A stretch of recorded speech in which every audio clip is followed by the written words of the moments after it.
Continuamos en el lavadero, como cada jueves. Ahora toca el turno del Rincón del Bienestar y esta semana toca una cita con nuestra nutricionista personal, con Jessica Gutiérrez, que ya la tenemos aquí. Jessica, buenas tardes. Buenas tardes, José. De nuevo contigo para hablar de los alimentos, lo que nos llevamos a la boca. Y hoy, como te decía la última vez que quedamos, que estábamos hablando de la sal, vamos a hablar de los productos lácteos, que como te comentaba, hay muchísima gente ahora, hay como varios grupos, ¿no? Gente que está totalmente en contra de la leche, ¿no? De que siempre con la misma reflexión de que los animales no beben leche de adulto, pero el hombre es el único animal. Toda esa parafernalia que montada. Después están los defensores de la leche también, que por ahí está Puleva y todas las marcas, ¿no? Que es como que es necesario tomar leche para el cuerpo, para los niños que crezcan.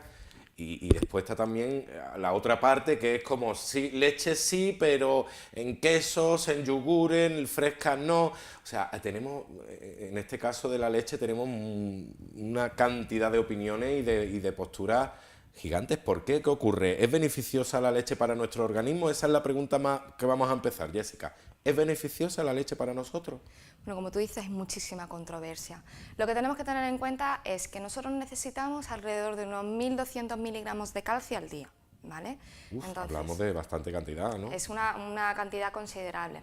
Los productos lácteos en sí ayudan bastante a cubrir estas necesidades, porque de hecho los productos lácteos tienen un tipo de calcio, que es el calcio orgánico, pero además contiene caseína, contiene vitamina D, que ayuda a la absorción de este calcio. Que se absorba más rápido, ¿no? De ahí a que los productos lácteos se consideren como unos alimentos ricos en calcio, vale, por así decirlo, ¿no? Pero no es necesario ni obligatorio tomar lácteos para cubrir estas necesidades de calcio, porque hay muchos alimentos que contienen calcio, ¿de acuerdo? Como pueden ser, por ejemplo, las sardinas. Las sardinas tienen alrededor de unos 500 miligramos de calcio. Azul, ¿no? Sardina, pescado azul. Sí, en este caso para las sardinas también, sobre todo las que son enlatadas, porque el proceso de pasteurización o o radiación, yo no sé exactamente qué proceso era, pero de ionización puede ser, no sé, no lo recuerdo, pero tiene un proceso tecnológico en el que si cuando tú te comes las sardinas enlatadas tienen lo que es la espina, la tienen casi disuelta, ¿no? Disuelta, sí. Pues ese calcio ayuda a aumentar la cantidad de calcio a partir de estos alimentos. O sea, en el pescado está en la espina, ¿no? La que es sí, la bueno, mayor sí, de las en calcio. general, pero o sea, cuando el hecho de que mucha gente... que te coman la espina. Mucha gente, correcto. Es mejor. Y hay personas que dicen, ¿cómo te puede comer las espinas? Pues mejor. Señores, que comerse las espinas de los boquerones, que no pasa nada. No, es que te vas pasas de Antequera para arriba y está la gente allí con los boqueroncitos quitándole. Cómetelo entero, hombre, no tienes nada, que eso se come todo entero. Que no te va a pinchar ni... Pero precisamente en el pescado está en la espina, en la raspa, ¿no? Está el calcio, la mayor parte de calcio. Sería aquí los boquerones de Málaga hay que comérselo con la espina. Hombre, y que ya sí, está. Y, claro eso, que y nos sí. quedamos con ese mensaje. Luego, por ejemplo, las semillas de sésamo también tienen el ajonjolí, las semillas de sésamo tienen unos 600 miligramos cada 100 gramos, o sea que podríamos aprovecharlo. El problema es que, claro, como se trata de un calcio que no se absorbe igual, tendríamos que aumentar la cantidad de estos alimentos para cubrir las necesidades de calcio en el día. Vale. Mínimo deberíamos de cubrir unos 1.000 miligramos para no tener problemas de... Sí, bueno, hablamos de la leche, pero eso no quiere decir que yo me tenga que tomar 1 litro de leche al día para... no es necesario. Si no quieres tomar nada de lácteos, puedes estar perfectamente sin tomar nada de lácteos, que no te va a pasar nada. Buscando otros alimentos que me aporten... El calcio, exacto. Esa cantidad de calcio que yo necesito. Vamos a centrarnos ahora en la leche. Otro día hablamos de las cosas, las diferentes ofertas o disponibilidad que hay para no tomar leche, pero bueno, hoy nos centramos en la leche. Ahora vamos a hablar de los tipos de leche. Leche fresca, desnatada, entera, semifresca, oveja, cabra. ¿Cuál es la mejor leche que hay?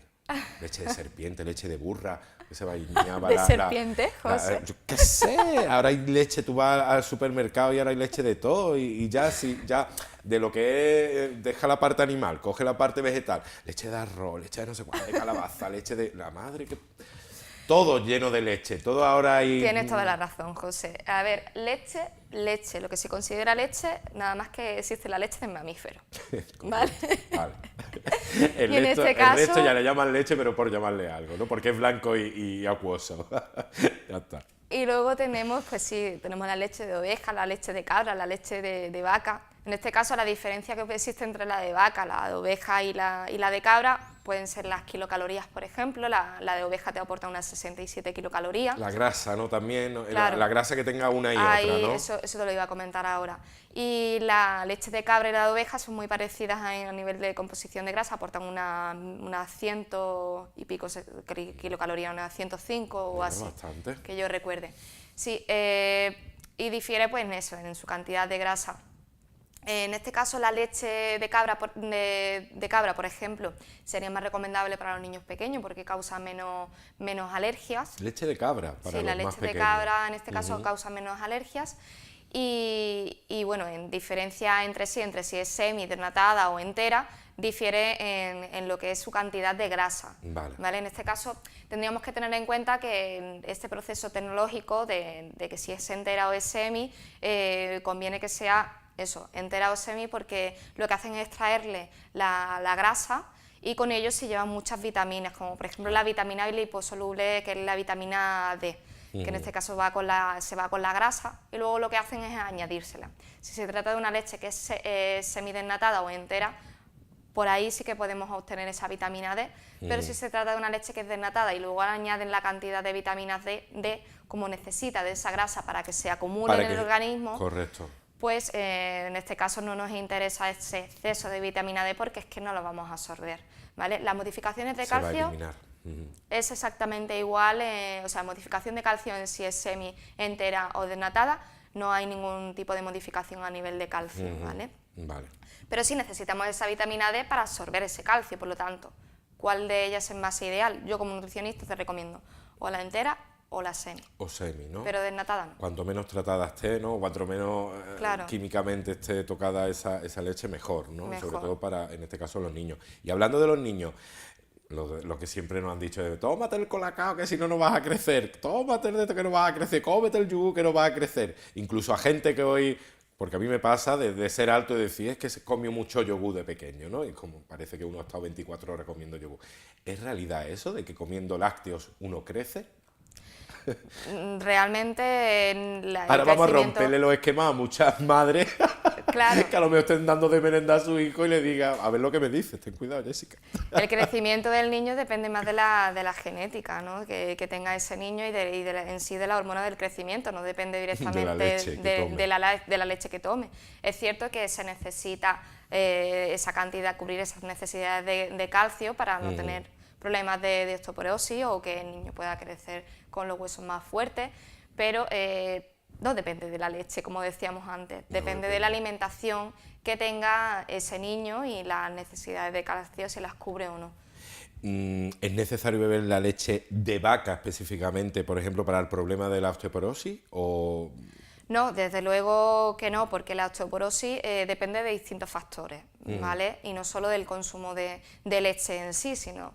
Es cierto que influye la cantidad de calcio que tú consumas en el día, claro, porque si cubre las necesidades de calcio, en cierto modo vas a prevenir esa osteoporosis, pero depende de otros factores, como por ejemplo que tengas una dieta equilibrada, que hagas ejercicio físico. Desde luego, por muchos lácteos que tú tomes, si tú no tienes una adecuada dieta, tienes un exceso de alimentos que quelan ese calcio, como por ejemplo el exceso de té, el exceso de cafeína o el exceso de bebidas azucaradas que también quelan ese calcio. Si tú no controlas esos factores, tienes posibilidades de tener osteoporosis por mucho que controles la cantidad de calcio en el día. Hablamos de osteoporosis, que eso parece que es una enfermedad de personas mayores, pero también ahora hay mucha gente joven que tienen este problema. Entonces te hago la siguiente pregunta. Nos ha dicho que el aporte de calcio, claro, es recomendable durante toda la vida, pero ¿hay una etapa de la vida que sea más importante el aportar esta cantidad diaria de calcio al organismo? Sí, hay ciertos colectivos que son más vulnerables a las necesidades de calcio. En este caso, pues hablamos de la población más infantil, ¿no? De los niños pequeños, en este caso hasta los 18 años o así, es necesario cubrir las necesidades de calcio, unos 1.300 miligramos, vale. y a partir de una edad más o menos avanzada, a partir de los 51 años, ya empiezan a necesitar más cantidad de calcio y conforme avanza la edad, más cantidades todavía.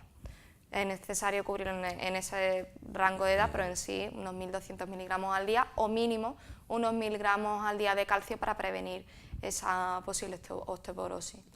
Si hablamos de sustitutivos vegetales para conseguir este calcio, es decir, no tomar leche animal, sino tipo vegetal, que ya no sería leche, sería otro tipo de líquido. Claro. Lo llamamos leche para meterla, pero son una alternativa nutricional. Por ejemplo, la leche de vaca es una alternativa nutricional con los sustitutivos de vegetales. A ver, como tú decías, la denominación de leche vegetal está mal empleada, porque leche, como te decía antes, es solamente la procedente de mamífero. ¿No? Y en este caso no es una alternativa. La leche vegetal no es una alternativa a la leche de vaca, porque la composición nunca va a ser parecida. Vale.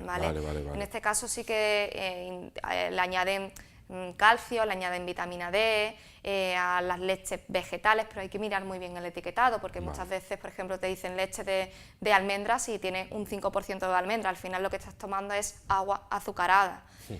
Además, ese calcio que le añaden es calcio inorgánico, que no se absorbe igual. No se absorbe igual, se eliminará antes, más rápido del organismo y no lo asume. En los niños pequeños, exceder esta cantidad de calcio inorgánico también puede provocar daños a nivel de riñón, por ejemplo las leches fortificadas, leche de crecimiento, sí, con mucho calcio, pero este calcio es inorgánico, entonces lo que al final daña más que realmente beneficia. Fíjate que te la venden exclusivamente para ese tipo de personas, para los niños, para gente que está en crecimiento, y fíjate tú el cambio. Quizás dime. La más recomendada dentro de todas estas leches vegetales o agua vegetal es la leche de soja, porque tiene un perfil lipídico y un perfil proteico parecido al de vaca, pero en este caso, como te decía, nunca va a parecerse a la leche de vaca en su composición de vitamina D, su calcio inorgánico. Sí, da igual que tomen más cantidad inclusive, simplemente que ese calcio no es de la misma calidad que, por ejemplo, de la leche, ¿no?